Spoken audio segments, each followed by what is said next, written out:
start soon. So. They were live. All right.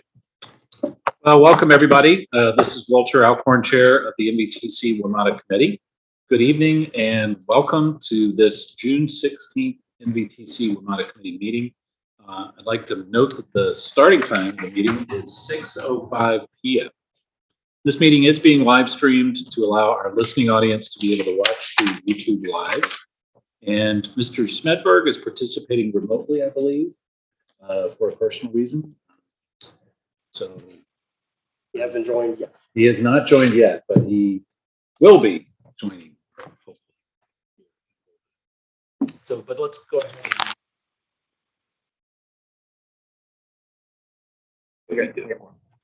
All right. So I'd like to turn to the first item on our agenda. That's the April 21st NVTC WMATA committee meeting summary. So does anyone have any changes to the summary? Any edits? Okay, if there are none, we'll consider those approved without objection. So let's move to the second item on the agenda, the 2022 annual report on the performance and condition of WMATA. So this is familiar to, I think, most of us here, at least in the room. Since the landmark transit funding legislation of 2018, NVTC has been legislatively required to produce an annual report on the performance and the condition of WMATA. An interesting exercise during the pandemic, but so it goes. NVTC bylaws charge that the NVTC WMATA committee, we have the charge of providing staff with guidance on the updates to the annual report. And this will be the fourth of these annual reports produced by NVTC. This is one of two work sessions on the committee to provide staff with feedback. So, Andrew, I believe this one's yours. Yes, thank you. So I'm going to start on slide 4. This is the structure of the report, which should look very clear.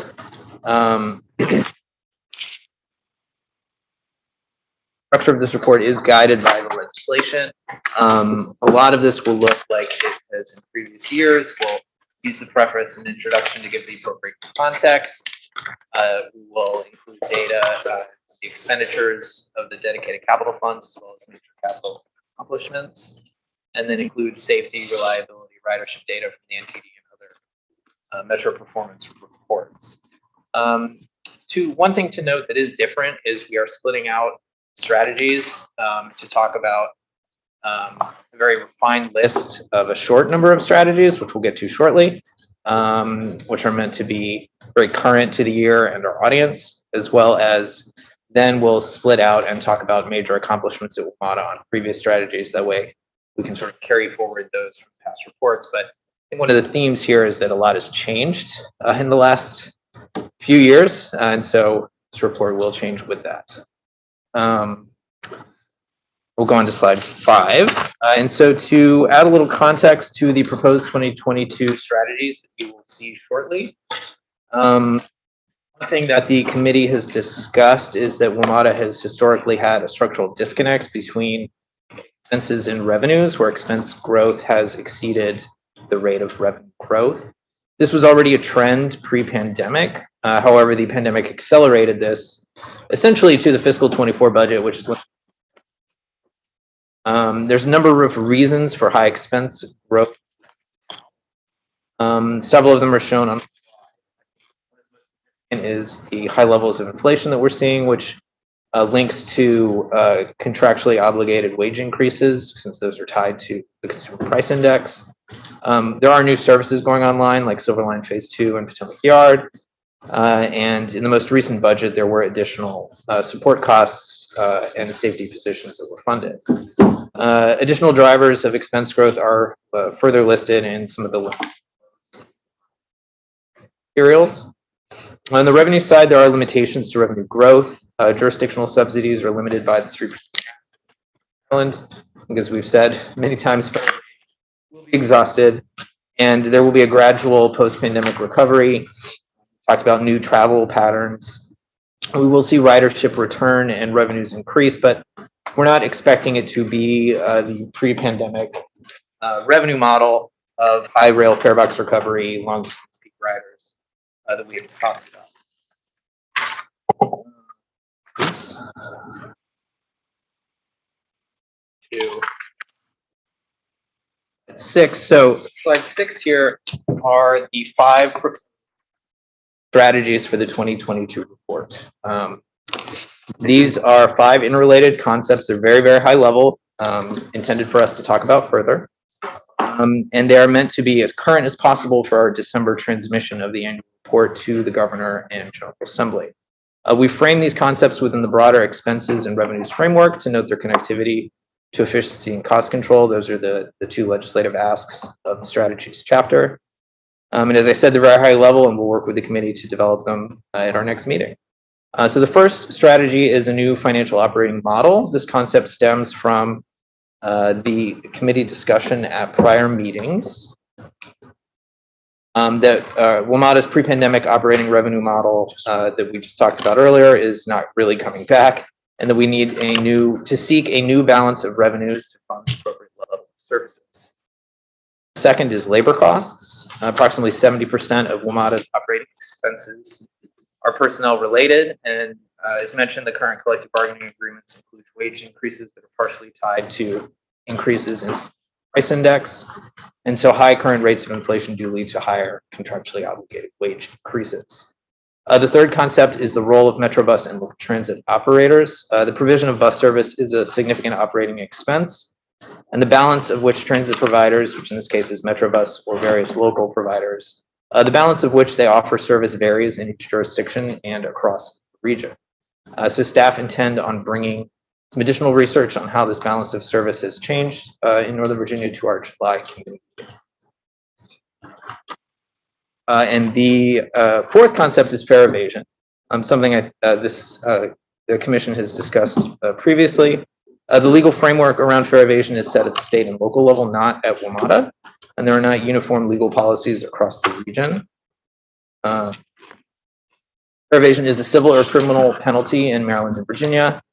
It varies. In DC, fare evasion was decriminalized to a civil penalty in 2019, but the district has not completed an education process, which is pending regulatory action. So fare evasion is not currently enforceable at the district. We've reviewed the statistics from WMATA staff before, where fare evasion for Metrobus was recently 34% system-wide, 42% in DC, 34% in Virginia. WMATA is installing and calibrating new rail faregate sensors to develop a better estimate of the occurrence and financial cost of fare evasion for Metro Rail. Fare evasion is a significant limit to revenue growth, but it also poses challenges to rider and operator safety and security. And the last concept here, the fifth one, is rider confidence. And so with reduced service for 7 months due to the removal of the 7000 series from service, on-time performance and customer satisfaction rates for Metro Rail have decreased. By the time this report is delivered in December, WMATA should have returned those trains to service, and we should be at service levels called for in the 23 budget. So this concept is intended to include improvements to WMATA's internal safety culture, improving riders' physical security, delivering frequent and reliable service, and conveying those improvements to the public to build rider confidence. And so I will go to slide 7. With that, we'd like to pause for committee feedback and discussion.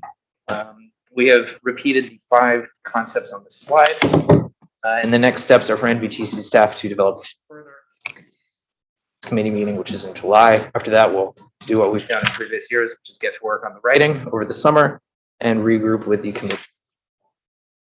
So to help guide this discussion, we have 2 questions to prompt feedback. Are these the right topics for the 2022 report? And as we further develop these, do you have any additional feedback or direction?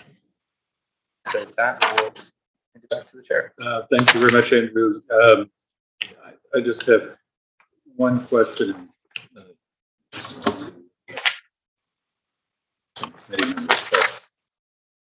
Realize that the charge by the statute is to reduce the growth in costs and improve it. Can we voluntarily expand? Because I mean, the last few years have shown somehow capturing, the either financial sustainability Martha Palm Beach, something. but it's a place where we can be on a golf course and have a beach. Like, Is that something we could add to the title?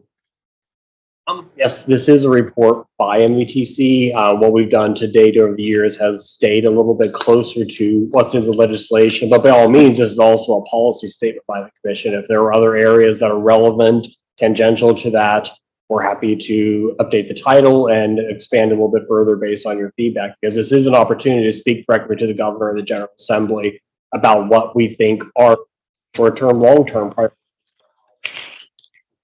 And I wasn't so much thinking of sort of an additional area, but more just underscoring the severity.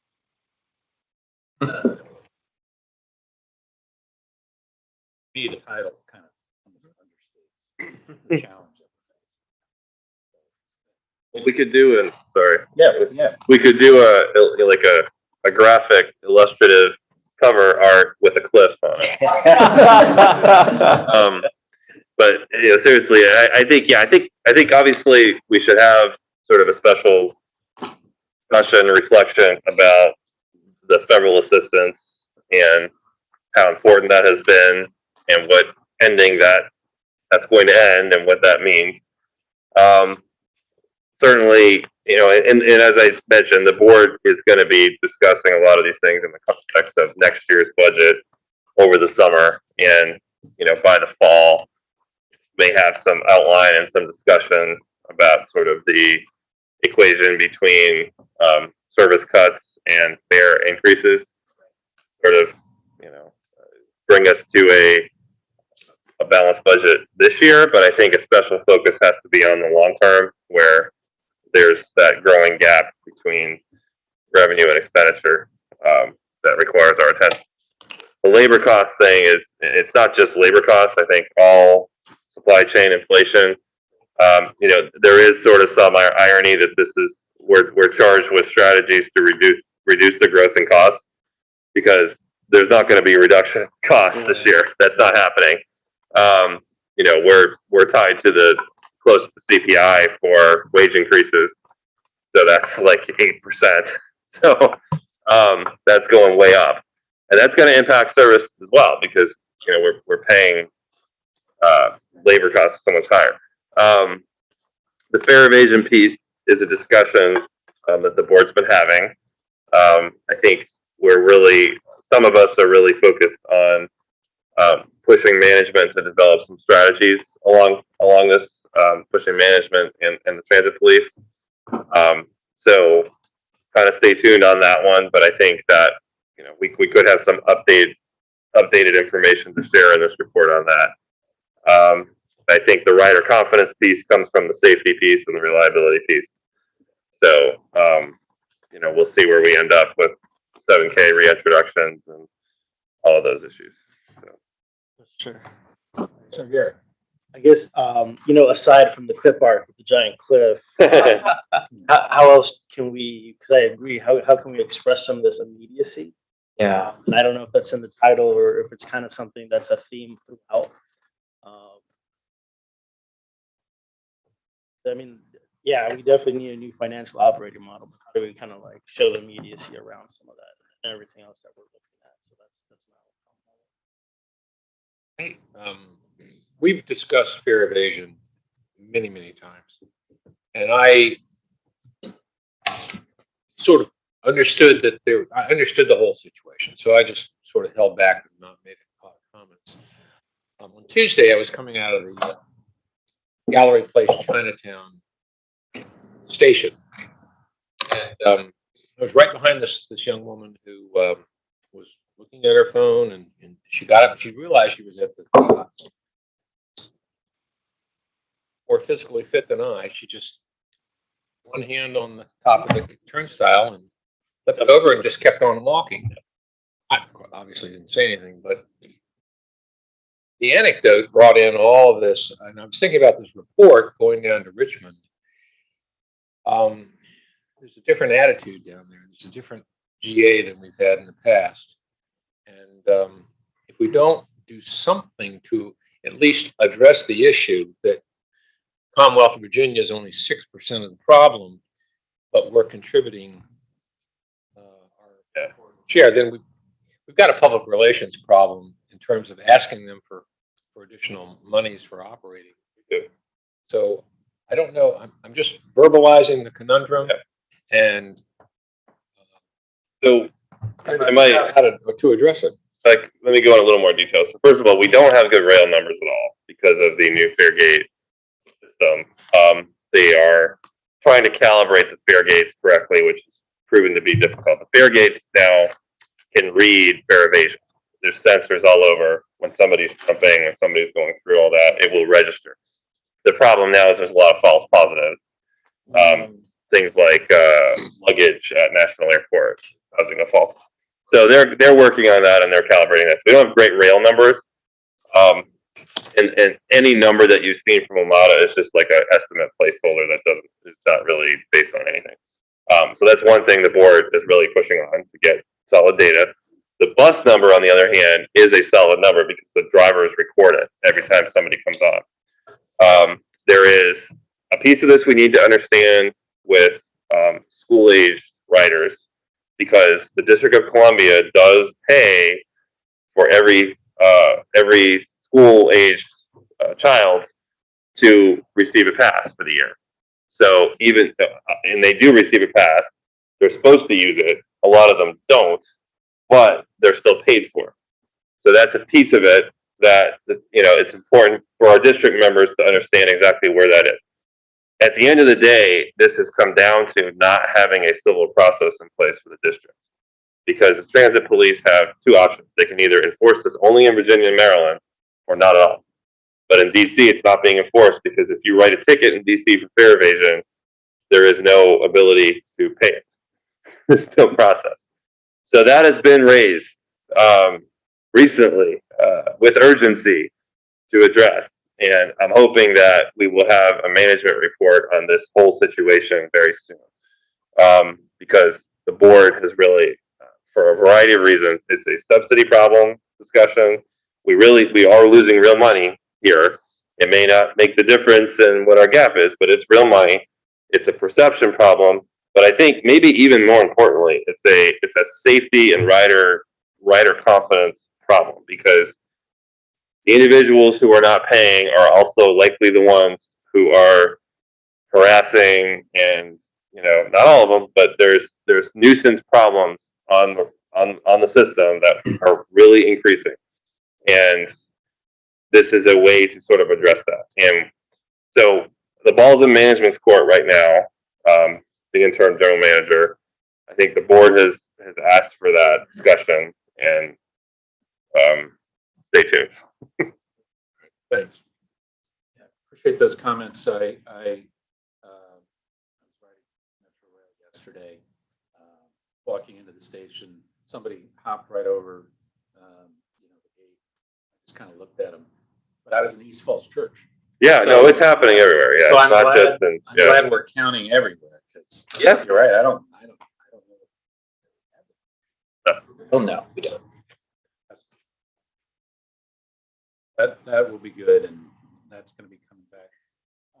Other comments or questions from committee members? Is this the right? Are these the right topics? And other feedback. I would ask one specific question. See if 5 proposed strategies. Are there any others that we might want to flag that are emerging? Something was tried a few years ago, maybe we need to bring back. Think of anything else? I mean, these are good. I think they resonate with everybody. Well, if there's ever a time to even be able to raise the fare rates, when we've always had this delta analysis between the cost of gasoline riding the rails. Every time the gas goes up, it becomes a better price to ride Metro. So maybe we can make the case that we can raise the rate somewhat. So how would we frame that up as a strategy? Well, I think, a fair model that reflects rising costs.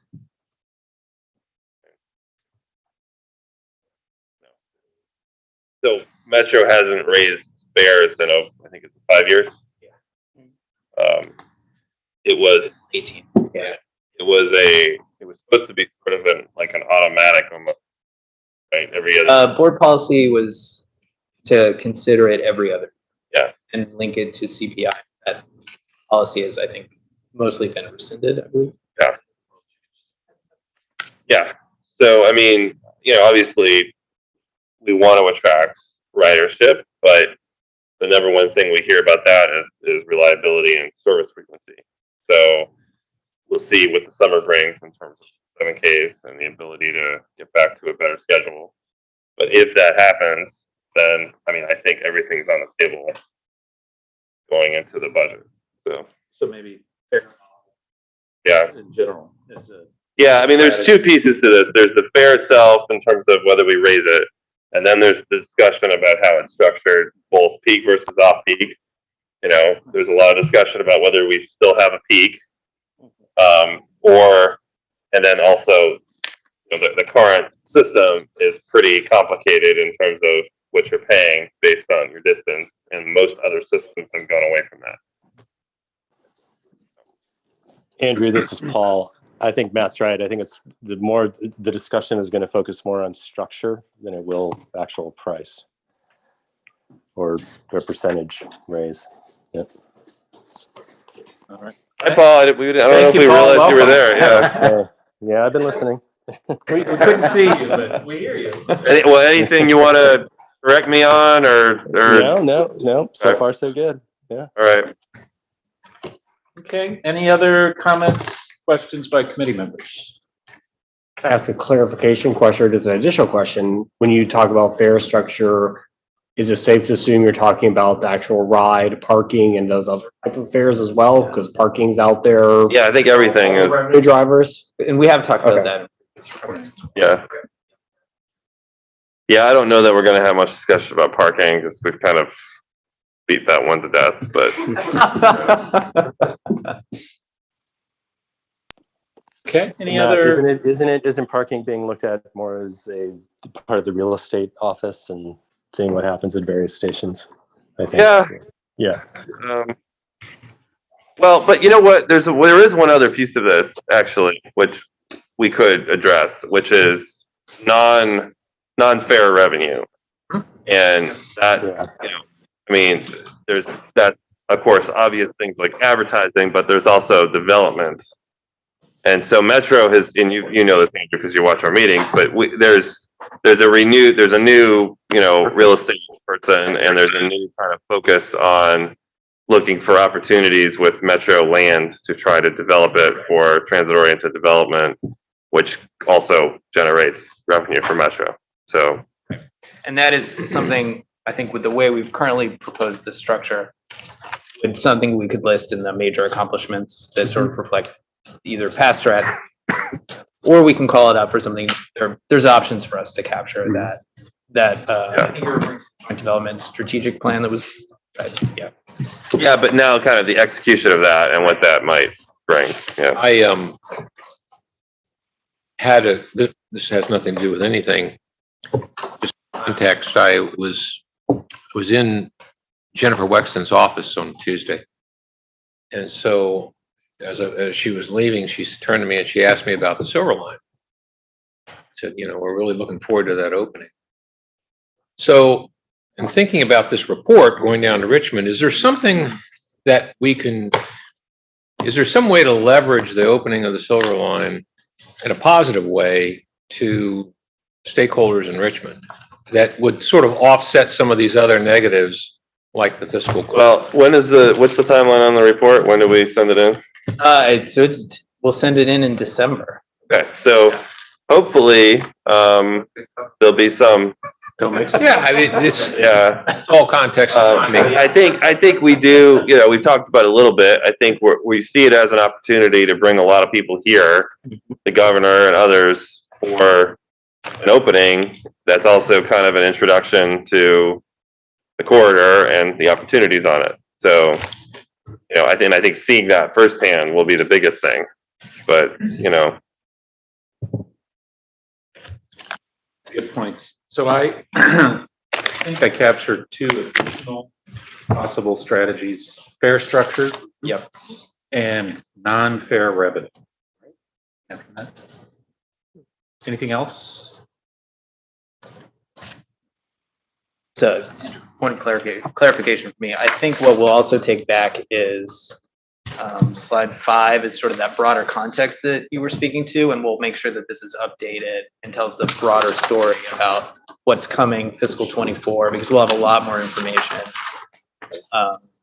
in the next few months. By the fall, by the time this gets delivered, I think the direness of that situation will have a lot stronger ability to tell that story, and so we'll find the right way to include that in. Yeah, thank you. I obviously we have to meet the statutory requirements, but Absolutely. Yep. Yeah. okay. Any other comments? All right, then let's move to item number 3, NVTC program updates.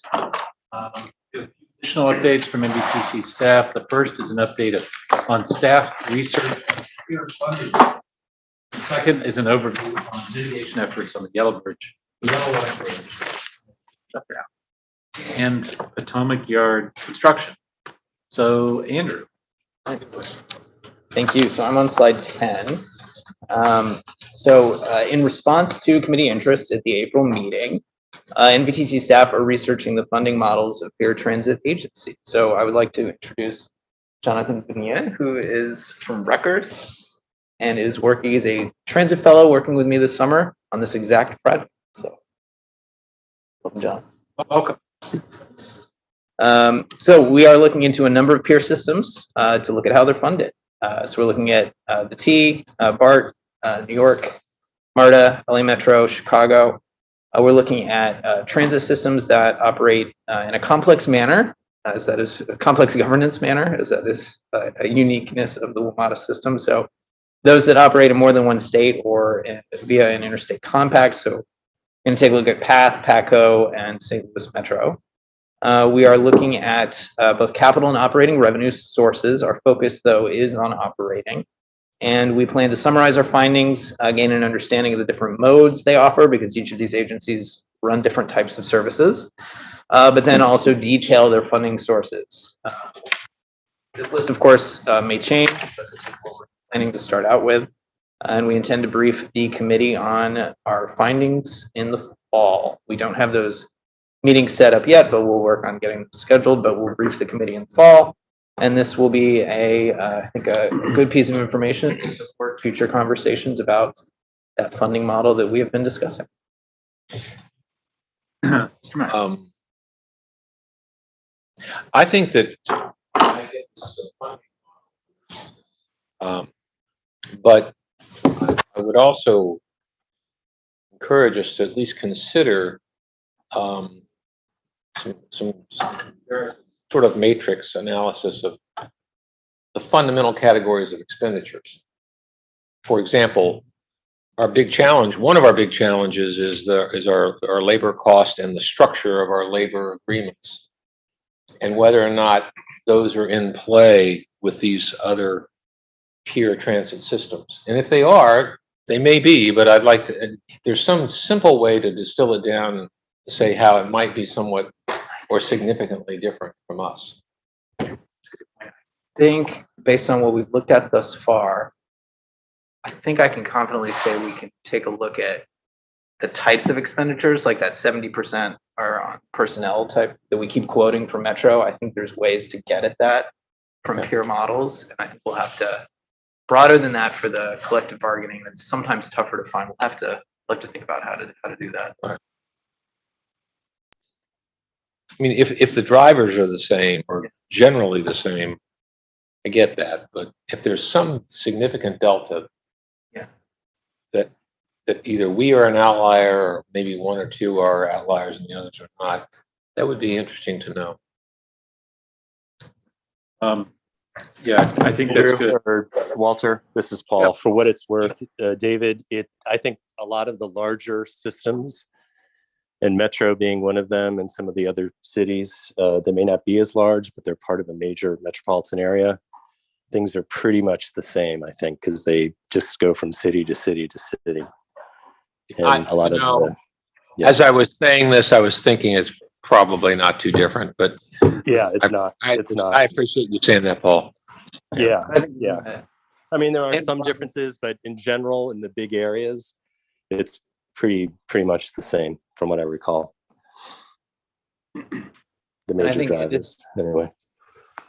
in a broader context, what we can do is keep an eye out for what's unique, what's different. Like I think we've already started to see a few things, and who offers what kind of modes is probably the biggest one we've seen, given just that, and just unique structures, things like that. We'll keep our eye out.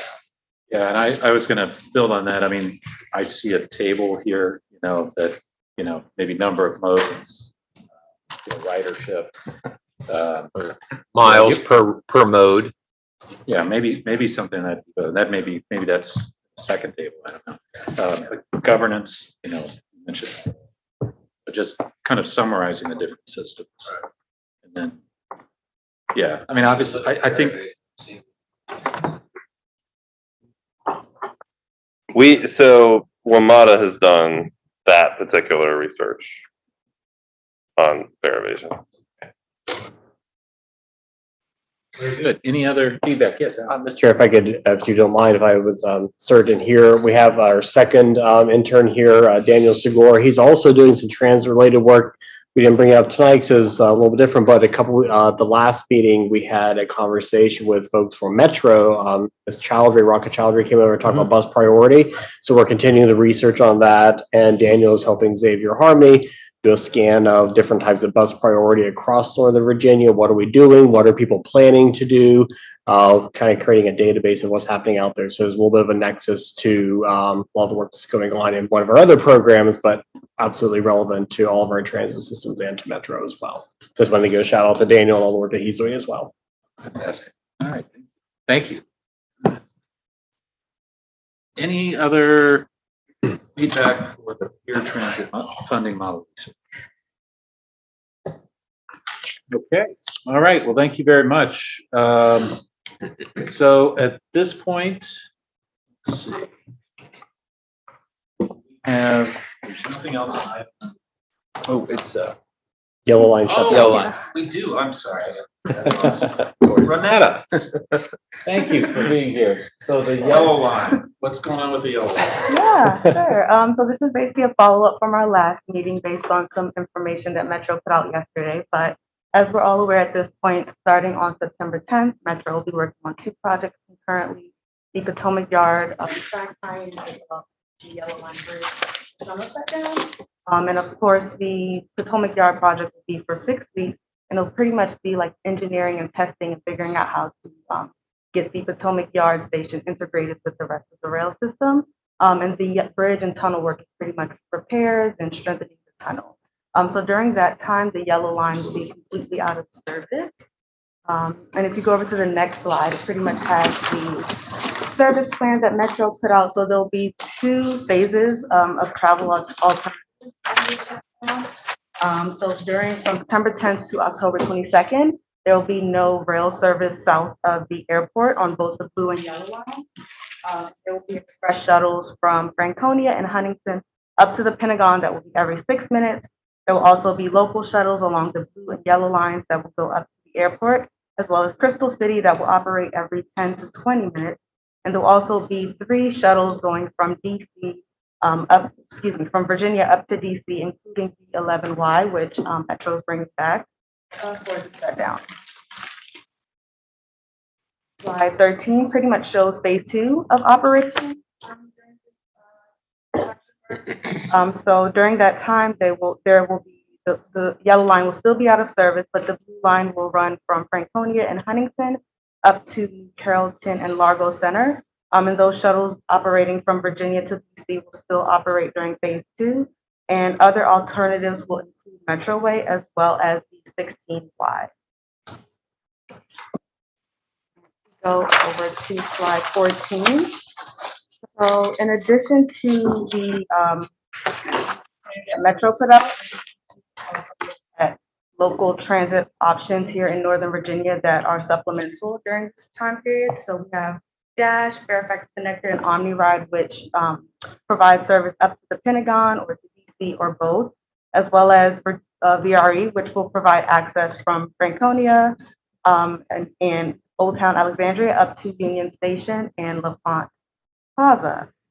So at our commission meeting in July, we will have some and discuss the mitigation plan in a little more detail, as well as will be available to answer any questions that that we'll have on the project. Fantastic. Well, thank you very much for that update. Either Mr. Geary, Mr. Smedberg, any comments, questions? Not for me, Walter. I don't know if Kanik has any. I guess real fast, just if there's anything from the last shutdown that whether weren't able to implement or didn't have available to us, or what's one of the biggest lessons learned that we're trying to tackle this go around? Well, I think this go around is a little bit different because the 6-week period is pretty short, and during that period, Metro pretty much has the express buses as well as the local route, so it's not a heavier lift this time around as opposed to last time. But yeah, I think we have like the existing service in Virginia that will be really helpful, and I just don't think it'll be as heavy lift as it was a couple of years ago. So we're in somewhat of a better place. And I guess to follow up on that, since you're saying it's not as heavy a lift, one of my concerns with this has been, having enough drivers. So we're looking okay in terms of drivers? Yeah, Metro is contracting drivers for that, for service, especially in Northern Virginia, so for those shuttles, per se, but I think that's something also we can defer to them at the July commission meeting. Yeah, I can bring. We can have Greg. Okay, yeah. In addition to all the work that Renetta's been doing to coordinate with Metro, it's been kind of nice in a way to be able to dust off some of what we've done before. But she's right, we have made changes each time around. We've tweaked it, fine-tuned. I think people are really out there ready, especially the folks over at Dash have been very, very heavily involved. All the transit agencies, Fairfax Sector as well, that are really directly impacted, really stepped up and been a part of all the meetings that Renetta runs, make sure that they're ready on day one, and then on day two, tweaking and adjusting how we need to. Yeah. Well, still fingers crossed for the 7th series. Yeah. For phase 2. Yeah, I appreciate the discussion, but the longer term bridge tunnel we have is going to be a pretty big deal too. So, Yeah. yes. And I just want to also add that the role that VRE can play this time is very different. Thank you. Now they have, I think, a significant opportunity, and we'll hear more from them about what they have planned. Yeah, I'm all in for that. This one definitely shows how getting from Alexandria and south on VRE up to that station. This is going to be, at least during rush hour, this is going to be the obvious choice. Pat, Paul know the answer to this. So this closure is 42 calendar days. Will the construction proceed every single one of those days? Anybody know? For the Potomac Yard tie-in? Yes, yeah, from September 10th. Wait, what are you asking? Oh, phase 1. So from September 10th to October 22 is 42 days in calendar days. Right. Will the construction occur every single one of those? Oh, well, the disruption will, yes. Because the way they have to do it, the equipment's out there. Once it's out there, they're shutting down. I understand all that. I'm just saying, are they going to be working on it every single day? I mean, I presume so, but I don't know, we don't have that level of detail. All right. Metro and the city folks, City of Alexandria folks, and see what that looks like. trying to leverage, ask the question if the contract for the work is trying to leverage getting this thing back online ASAP. Well, Yeah, I think it is. I think, you're always dealing with subcontractors and things like that, so it's always possible and weather. in weather, yeah, so. I mean, this was engineered to be as tight a timeline as they could. I mean, they knew it's disruptive, so there was a lot of discussion on the front end about that. And it's pretty tight for what they're doing, so, I think it's pretty ambitious. yeah, Do all this in 42 days. yeah, Thank you. yeah. Go back to the funding issue for a minute. One of the things that might be helpful is an historical sort of look at, was the metro system, the funding that was originally established for it adequate under those circumstances, and what's changed in the meantime? In other words, to create I think the realistic impression that a lot of things have happened economically that have affected Metro beyond Metro's control. So I'm sort of interested, in other words, what was the economy? And I don't think this is a mere sort of trivial thing. It's to illustrate why is the need for public subsidy so much more than it was originally. And as part of the overall funding issue. In other words, well, what I'm trying to figure out is, why are we where we are? You want to know kind of the factors that have led to the budget growth that has kind of exponentially increased versus revenue. Yeah. Yeah. Which is a fair question. And I could sort of posit answers, but I think we could work on maybe a more detailed kind of presentation over time that kind of tracks that. Because I mean, it's sort of the same thing that's happening to local governments. You grow at like X% a year, and that starts, just building and building and building, but your revenue growth isn't necessarily that. And then, you've pretty soon you've got this problem where you have, employee growth, it's wage growth, it's the retirement. I mean, Paul and I have been getting presentations on OPEB and pensions. That alone is a driver, significant driver. And these are prior obligations that Metro has made on systems that have been closed already. But even then, so all those things factor into it. But I think you're asking a good question that, we could potentially, as part of this discussion we're having this summer, also for sort of historical and explanation purposes, work on something with the finance office to try to track that sort of the causation of the budget. I think Dave's asking a great question because, you could tell, I don't want to skew things to make a point, but you could go back to 1970 or 1980 and put the fare and then say adjusted for inflation. This is where it would be today. This is where it is. Draw the two lines, show the delta. You could do the same for diesel fuel, right? Or buses, or whatever the measurement might be.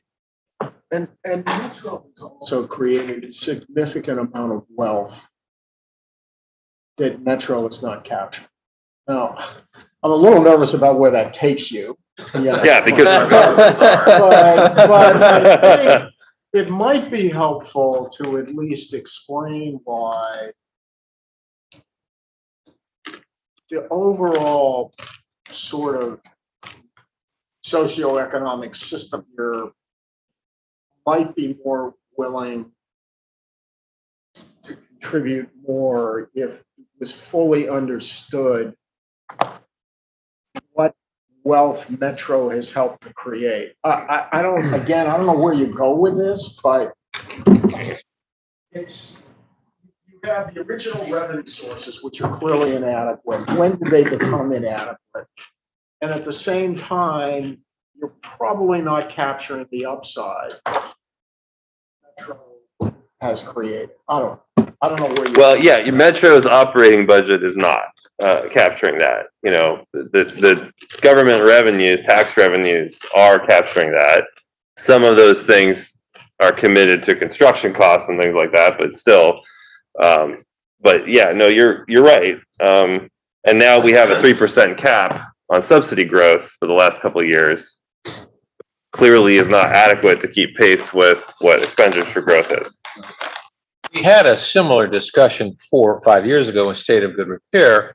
Say, okay, the as-built system, well, let's just talk about rail for a moment. The as-built system has a replacement value of fill in the blank. Yeah. $3 trillion, let's say. And then the maintenance cost, and it was phased in over a period of 50 years or 45 years. And as a replacement time or a major upgrade of, you know, its value is 30 years. So this is like the perfect storm of all of these things coming together for a generational turn. And there ought to be some way to quantify that and tell the story accurately but succinctly. But I think David's point is spot on. That the GDP, let's just talk about the Commonwealth of Virginia. That's the story in Richmond. Commonwealth, 40% of it is Northern Virginia, and a big driver in this region is Metro. So, hey, folks in Danville or Dinwiddie or Roanoke, this is your share. I mean, you're getting the benefits of this. Mr. Chair, if I may. If you remember back a couple weeks ago at the commission meeting, one of the actions you all did approve was the economic value of transit to the Commonwealth. So we did put that RFP out, I think last week, got that out. So that's not going to get at the bigger Metro picture, but it does get us some of the analysis. I think that starts to get a little what you're talking about is like the audience being the General Assembly and the governors down there, the economic value, the economic impact of transit here in Northern Virginia. What does that benefit back down to the entire Commonwealth? Because a lot of that money goes down to the general fund, all kinds of other places. We did a similar study back in 2017, which within a lot of those talking points, a lot of that basis of analysis end up leading into supporting the efforts we have for dedicated funding for capital. So we're hoping that doing this study again, refreshing and updating it, a lot's changed since 2017 in our transit system has grown and evolved. Also the pandemic as well. What does that still mean? Just trying to basically make the message of justifying ongoing investment by the Commonwealth in our existing transit systems with the programs today and potentially leading to other revenue downstream. But we are working on that is out there on the street, and we'll be hopefully awarding that probably a little bit later this fall. But in order to keep that analysis going, I think it starts to get a little bit of some of what you might be trying to quantify. But this focus is the General Assembly as kind of the target audience for this effort.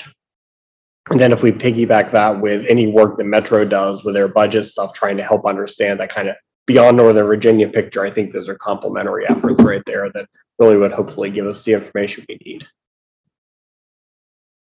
Okay. Good. Other thoughts? All right.